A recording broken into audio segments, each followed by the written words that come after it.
আসসালামু আলাইকুম। বর্তমানে যে সময়টা শীতের শেষ গরমের শুরু, এই সময়টাই একটা খামারের জন্য অভিশাপের মতো। কারণ এই সময়টা প্রত্যেকটা খামারেই যে কোনো একটা অসুবিধা লেগেই থাকে। এই সময়ে খামারের এক্সট্রা কেয়ার নিতে হয়। তো আমরা এই সময়টা আমাদের খামারে কিভাবে যত্ন নিব, কিভাবে পর্যবেক্ষণ করব, সেই সব কিছু এই ভিডিওতে আপনাদের সাথে শেয়ার করব। আমি নাজমুল, আমার ছোট্ট একটা কোয়েলের খামার আছে। আমি আমার এই কোয়েলের খামারটি পরিচালনা করতে যেয়ে অনেক সমস্যার সম্মুখীন হয়েছি। কি সমস্যার সম্মুখীন হয়েছে এবং আল্লাহর রহমতে কিভাবে এইটা থেকে পরিত্রাণ পেয়েছি, সব কিছু এই ভিডিওতে আপনাদের সাথে শেয়ার করব। 6-7 দিন আগের কথা, আমি আমার খামারে ঢুকে দেখি যে খামারের একটা কোণে একটা পাখি মরে পড়ে আছে। আমি মরা পাখিটাকে উঠাই এবং দেখি যে পাশে আরও একটা পাখি অসুস্থ পাখিটাকে আমি ধরে আম্মুকে বলি যে এটাকে জবাই দেন। আম্মু অসুস্থ পাখিটাকে জবাই দেয় এবং জবাই দিয়ে দেখে যে অসুস্থ পাখিটার কলিজা একদমই পচে গেছে, লিভার একদমই ইনফেকশন হয়ে গেছে, খুবই বাজে অবস্থা লিভারের। আমি তো এটা দেখে খুবই চিন্তায় পড়ে যাই। তারপর ভাবি যে হয়তো একটা পাখির সমস্যা হয়েছে, আর হয়তো সমস্যা হবে না, কারণ আর পাখিগুলো তো সুস্থই দেখাচ্ছে।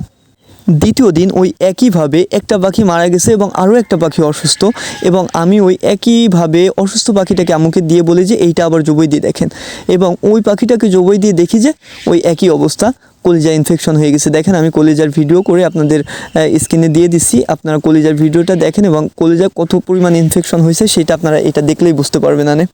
দুইটা পাখি মারা যাওয়া এবং দুইটা পাখি জবই দিয়ে কলিজা এরকম অবস্থা দেখে আমি একদমই ঘাবড়ে যাই। আমি সাথে সাথে চলে যাই আমাদের এইখানে যে নিকটবর্তী যে দোকান আছে, ওষুধের দোকান, আমি যেইখান থেকে আমার কোয়েল পাখিকে ওষুধ এনে খাওয়াই, আমি সেইখানে চলে যাই ওই ভাইয়াকে বলি যে ভাইয়া দেখেন আমার পাখিগুলোর এই অবস্থা। তো উনি আমার ওই ভিডিওটা নিয়ে যত ডক্টর আছে, কোম্পানির ডক্টর আছে, এই পাশে আমাদের হচ্ছে যে পশু বিশেষজ্ঞ যে ডক্টরগুলো আছে, ওনাদের 2-3 জনের ফরওয়ার্ড করার পর ডক্টররা ভিডিওটা দেখেন এবং কিছু ওষুধ সাজেস্ট করেন।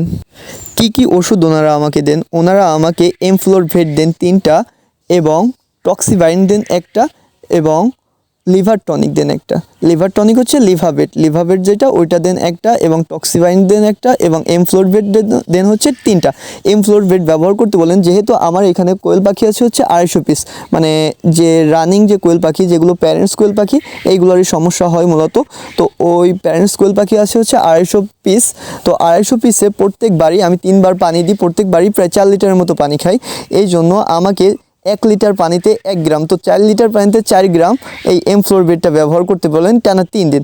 এবং টক্সিভাইন, এইটা হচ্ছে যে কোনো এক সময় দিনে একবার 1 লিটার পানিতে 1 গ্রাম, তো 4 লিটার পানিতে 4 গ্রাম। এবং এই যে লিভার টনিক মানে লিভাবেট যেটা, এইটাও যে কোনো একবার, হয় সকালে, না হলে বিকালে, না হলে রাত্রে, যে কোনো একবার 1 লিটার পানিতে 1 গ্রাম, তো 4 লিটার পানিতে 4 গ্রাম এভাবে ব্যবহার করতে বলেন। আমি নিয়ম মানে সব ওষুধগুলো একদম ঠিকভাবে, সঠিক মাত্রায়, সঠিকভাবে ব্যবহার করি। আলহামদুলিল্লাহ, সব কিছু সঠিকভাবে ব্যবহার করার পর ইনশাল্লাহ তারপরে আর একটা পাখিরও সমস্যা হয়নি।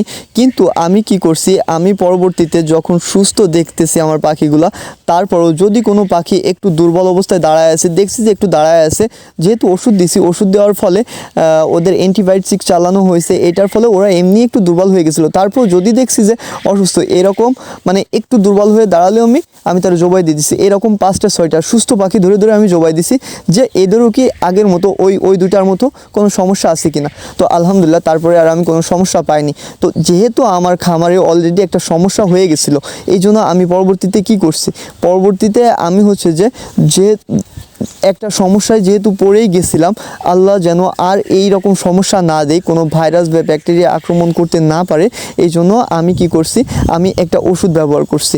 এই ওষুধটা হচ্ছে যে ভাইরাস, ব্যাকটেরিয়া বা ছত্রাকের হাত থেকে আপনার খামারকে রক্ষা করবে। আমার খামারকে জীবাণুমুক্ত করার জন্য এসিআই কোম্পানির টিমেক্স যে ওষুধটা আছে, সেই ওষুধটা আমি ব্যবহার করছি। এই ওষুধটা 2 লিটার পানিতে 1 গ্রাম ব্যবহার করছি।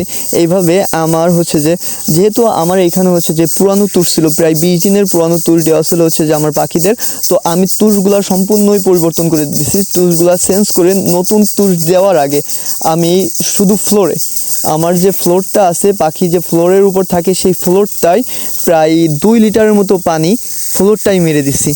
স্প্রে করে 2 লিটার মতো টিমেক যে ওষুধটা আছে এই ওষুধটা দিয়ে আমি সুন্দরভাবে একদম সুন্দরভাবে আমার খামারের সব জায়গা চারপাশে আশেপাশে খামারের আশেপাশে যে মুরগির ঘর আছে কবুতরের ঘর আছে আমি সবখানে এই ওষুধটা স্প্রে করে দিছি। স্প্রে করে দেওয়ার পর নতুন যে তুষটা আনছি সেই তুষটা আমি দিয়ে দিছি।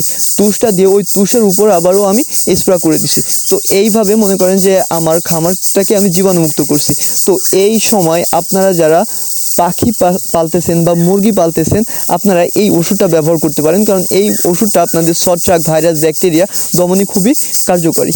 তো আমি এই ওষুধটা মনে করেন যে আমার খামারেও ব্যবহার করি, এবং যখন আমি ডিমগুলো হ্যাচিংয়ে দিই, যখন আমি ডিমগুলো দিই তখন এই ওষুধের পানিটা আমি স্প্রে করে দিই, যে ছত্রাক বা ভাইরাসের থেকে এই ওষুধটা ডিমটাকে রক্ষা করবে, প্রোটেক্ট করবে। আলহামদুলিল্লাহ, আল্লাহর অশেষ রহমতে এবং আপনাদের দোয়ায় আমার পাখিগুলো এখন সম্পূর্ণই সুস্থ। আমার পাখিগুলো এইভাবে অসুস্থ হওয়ার পেছনে মূল কারণ ছিল হচ্ছে দিনের বেলা প্রচণ্ড গরম এবং রাত্রে ঠান্ডা। তো এরকম আবহাওয়ায় যে এক্সট্রা কেয়ারটা নিতে হবে সেই এক্সট্রা কেয়ারটা আমার নেওয়া হচ্ছিল না। যেমন রাতের বেলায় যদি আমি হিটিং যে বাল্বটা আছে ওই বাল্বটা ব্যবহার করতাম তাহলে আর এই সমস্যাটা হতো না। তো আপনারা যারা পাখি পালতেছেন তারা রাত্রে অন্তত ঘরটা গরম রাখার জন্য হিটিং যে বাল্বটা আছে বা 100 পাওয়ারের যে কাচের বাল্বগুলো আছে এই বাল্বগুলো ব্যবহার করবেন। এবং আপনার পাখিটা এই সময় এসে যেহেতু দুর্বল হয়ে যাচ্ছে আর দুর্বল শরীরে ভাইরাস অ্যাটাক করতে খুবই পছন্দ করে, তো এই দুর্বল শরীরে যাতে ভাইরাসে প্রবেশ না করতে পারে আপনার খামারে সেজন্য আপনারা টিমেক পাউডারটা ব্যবহার করবেন। কোয়েল পাখি সংক্রান্ত এমনই সব নিত্য নতুন ভিডিও পেতে আমার পেজটিকে ফলো দিয়ে পাশে থাকবেন। ধন্যবাদ সবাইকে। আসসালামু আলাইকুম।